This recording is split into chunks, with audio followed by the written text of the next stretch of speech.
ሰላም የቻናል ቤተሰቦች እንዴት ናችሁ? ዛሬም ተመልሻለሁ ማለት ነው። እንግዲህ እንደምትመለከቱት እዚህ ጋር ቃላቶችን ፊደላቶችን አጋጥሞ ማንበብና በነጥለን ማንበብ እዚህ ጋር እናያቸዋለን ማለት ነው።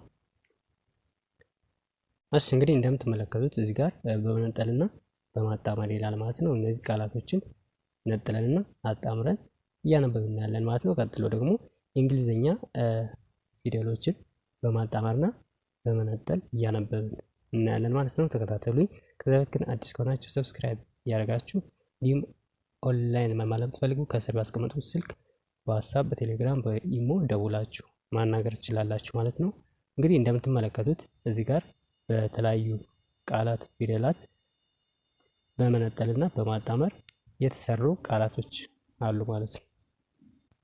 ስለዚህ እነዚህን በትክክል እያነበብን የምናየው ይሆናል ማለት ነው።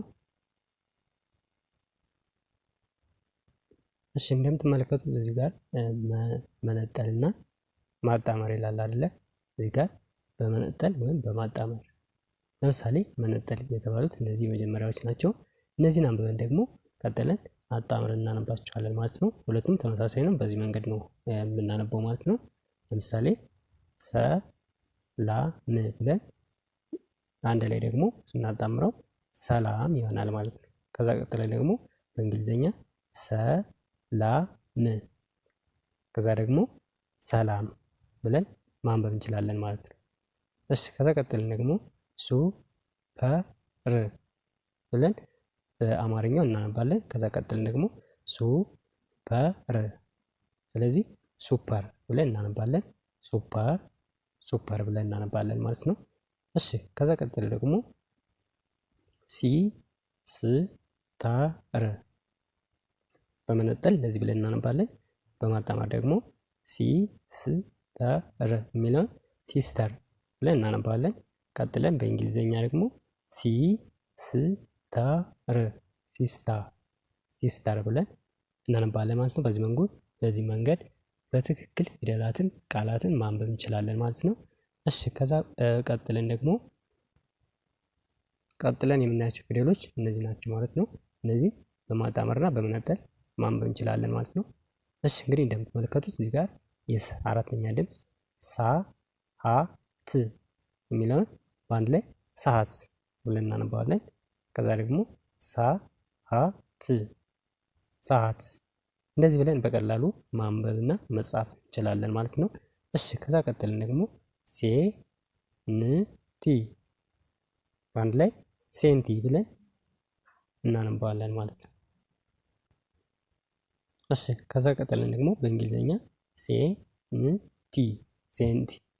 ሴንቲ ብለን እንደዚህ እናነባለን ማለት ነው። በቀላሉ በዚህ መንገድ ማንበብ እንችላለን ማለት ነው። እሺ ከዛ ደግሞ ወደሚቀጥለው ስፖርት ብለን ካነበብን በኋላ ደግሞ ስፖርት በዚህ መንገድ በቀላሉ ማንበብ እንችላለን ማለት ነው። በማጣመርና በመነጠል በዚህ መንገድ ማንበብ እንችላለን ማለት ነው። እሺ ከዛ ቀጥሎ ደግሞ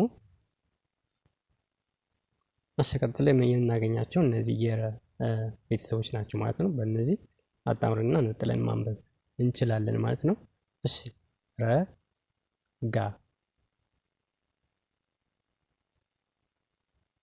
ረጋ የሚለውን እዚህ ጋር ደግሞ ረጋ ብለን በማጣመር እዚህ ጋር እናነባዋለን። ቀጥለን ደግሞ በእንግሊዘኛ ረጋ ብለን እንደዚህ ማንበብ እንችላለን ማለት ነው። ከዛ ቀጥሎ ደግሞ ሩጫ በዚህ መንገድ በቀላሉ ማንበብ እንችላለን ማለት ነው። እሺ ቀጥሎ ደግሞ ሩጫ ብለን በእንግሊዘኛ እናነባለን። ሩጫ ብለን በዚህ መንገድ እናነባለን። እሺ ቀጥለን ደግሞ ሪስክ ቀጥሎ ደግሞ ሪስክ በዚህ መንገድ በቀላሉ ማንበብ እንችላለን ማለት ነው። እሺ ከዛ ቀጥለን ደግሞ በአራተኛ ድምፅ ራት የሚለውን ራት እዚህ ጋርም ራት እንደዚህ ብለን እናነባዋለን ማለት ነው። እዚህ ጋር ደግሞ ሬት ሬት ሬት። በዚህ መንገድ ሁለቱንም በአንድ ላይ ማንበብ እንችላለን ማለት ነው። በአንድ ድምፅ የአማርኛ የእንግሊዘኛ ሁለቱም በአንድ ድምፅ ማንበብ እንችላለን ማለት ነው። ከዛ ቀጥሎ ደግሞ ርዝማት የሚለውን እርዝመት ብለን እናነባለን። ርዝማት እርዝመት። በዚህ መንገድ እነዚህና ሌሎችንም በቀላሉ ማንበብ እንችላለን ማለት ነው። እሺ ከዛ ቀጥሎ ደግሞ እዚህ ጋር ሮዝ የሚለውን ሮዝ፣ እዚህ ጋርም ሮዝ ሮዝ። እሺ ከዛ ቀጥለን ደግሞ ሸጠ ሸጠ ሸጠ ሸጠ።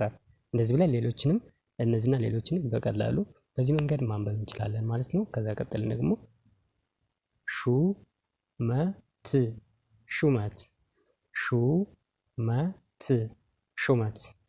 እንደዚህ ብለን ማንበብ እንችላለን ማለት ነው። እሺ ከዛ ቀጥሎ ደግሞ ቀጥለን እዚህ ጋር በሶስተኛ ድምፅ ሽፍት የሚለውን ሽፍት እንለዋለን። በአንድ ላይ አጣብረን አነበብን። ከዛ ደግሞ ሽፍት ሽፍት።